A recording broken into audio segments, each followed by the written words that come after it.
But in this first hour of the program, there are three things in particular that I want to get to, and a couple of things that are just incidental to the day. For example, today was the anniversary of the U.S. dropping its second nuclear bomb, this one on Nagasaki. A total of 700,000 between Hiroshima and Nagasaki people were killed.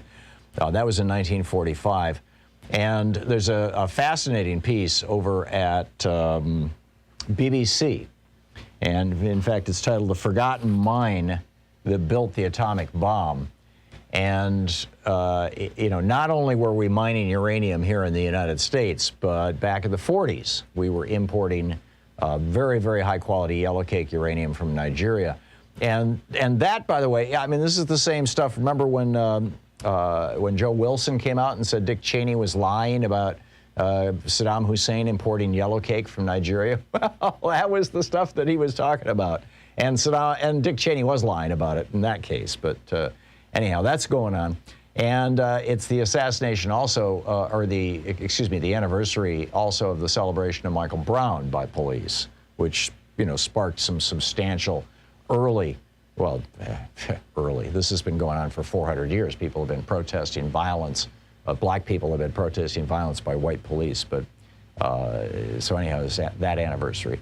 But the main topics for the day that I want to get into, number one, our discussion thread. We started a new feature over at HartmannReport.com, which is basically a discussion thread where you can do a deep dive into a particular topic if you'd like. And you just click on our, daily discussion threads at the top and you'll see it.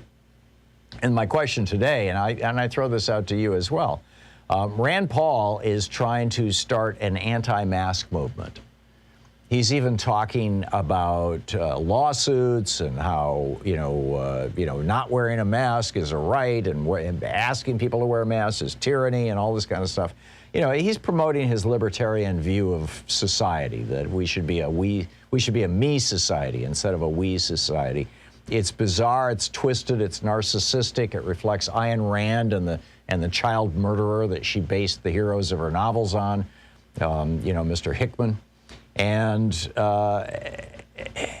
sadly, it has a lot of followers. The question that I asked in our daily thread over there is, will he get traction on this? Do you know people who think that they're libertarians and they're followers of Rand Paul and his bizarre ideology that we should end Social Security, we should end Medicare, government shouldn't be involved in any kind of welfare programs or any kind of subsidies for anybody, and that the only purpose of government is to run the military and the police? I would say that's what he's describing, and what he's trying to get for America is literally the definition of a failed state. But anyhow, that's our thread for the day. After the break here, I want to get into Benedict Arnold and Donald Trump. But my main piece that I published today over at HartmannReport.com is titled "Don't Despair, You Can Be a Trim Tab and Help Save the World." And it's kind of based on Margaret Mead's famous saying, where she said that never doubt that a small group of committed citizens can change the world. Indeed, it's the only thing that ever has. And I point out that this is something that people on the right are very familiar with. Malcolm Gladwell wrote a book about this back in 2002. It was an international bestseller called The Tipping Point: How Small Changes Produce Big Results. And it's true. On the right, for example, you've got this one militia group called the Three Percenters. And they call themselves the Three Percenters because they believe that only 3% of Americans fought in the American Revolution. They're almost certainly wrong on their percentage. It looks like it was somewhere between 10 and 15%, which is a huge percentage, by the way. It wouldn't surprise me if only 3% of Americans ever fought in Vietnam, Iraq, and Afghanistan combined. We probably had a much larger percentage of Americans who fought in World War II, for example. But nonetheless, even though they're wrong about the number, this 3% number, in all probability, they are right that it was a very small percentage of Americans. John Adams and others pointed out that only about a third of Americans supported the American Revolution at the time it happened. And many fewer than that supported it prior to the Boston Tea Party, which was 1773. It was 3 years before the Declaration of Independence. It was the Tea Party that convinced many of the ultimately became the founders and framers that it was time to separate from England. The year before the Tea Party, Thomas Jefferson had written a whole long tract that was widely published, A Citizen's View of the Rights of British Americans was the title of it, about how we can be good British citizens here in the colonies. Thomas Jefferson, for God's sake. And 3 years later, he's authoring the Declaration of Independence. What happened? Well, a little band of people in one town in Boston decided, no, we're not going to let the East India Company put all our little tea shops out of business. And they marched out there and they committed a $1 million act of vandalism. Now, I'm not advocating vandalism, but I am pointing out that small groups of committed people have always been what causes social change. The biggest problem I think that we're facing right now, particularly progressives and particularly in the Democratic Party, is this belief that you have to have a majority.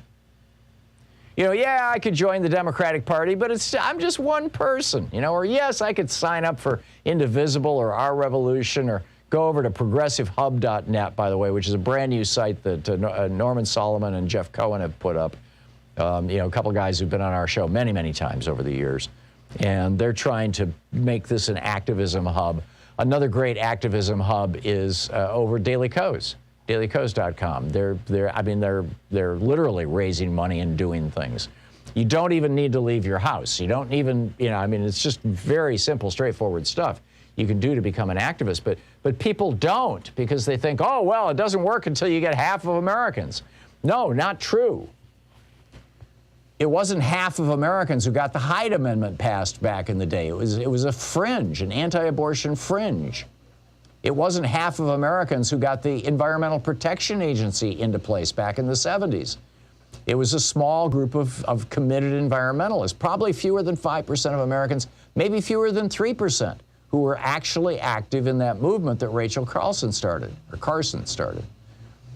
It was not, 50% of Americans who were demanding seatbelts in cars back in the early 70s as a result of Ralph Nader's book, Unsafe at Any Speed. It was a small group of, again, it was probably fewer than 5% of Americans. And I just, I hammer on this point in this article to try to encourage people, join your local Democratic Party, find a group, whether it's the Sunrise Movement for young people with climate change, or whether it's Progressive Democrats of America for older people, really fighting for just for older people. There's all kinds of people in PDA. But fighting for expansion of Medicare so that it covers all Americans, Medicare for all. There's a bunch of groups on that. Indivisible is doing great work across, kind of trans policy, all kinds of different issues. And they've got, activist guidebooks and every week there's here's how you can get involved. These are essentially the trim tab folks. A trim tab is this little tiny piece of metal. It's about, well, it depends on the size of the airplane. And the little airplanes I used to fly, it was like a foot tall and about 3 inches wide.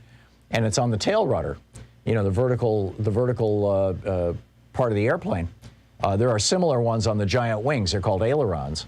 And with just a little motion on that trim tab, it slightly alters the course of the airplane. You see the same thing if you drive a car and you've got a wheel that's out of alignment or a tire that's soft. You let go of the steering wheel and the car will drift off to one side of the road. It's like a trim tab. Individual citizens, you can become the trim tabs of society, the folks who actually alter the course of history. And I'm telling you, the right-wingers know this. They know it well. It's why the Koch network has invested in little policy think tanks in every single state in the United States. It's why ALEC twice a year gets together state legislators, state representatives, all Republicans, and big lobbyists and corporations. It's why ExxonMobil put $15 million into buying Facebook ads, and they and the American Petroleum Institute reached created more than 500 million impressions among Americans. Small actions, speaking, small actions can produce very, very large results.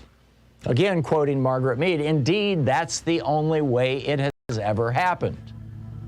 So we need to stop waiting for the vast majority to catch up with us before we try to do something about climate change or racial justice or voting rights.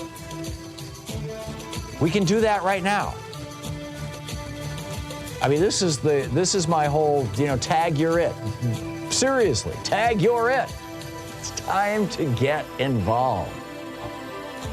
Have you gotten involved? What have you seen as you got involved?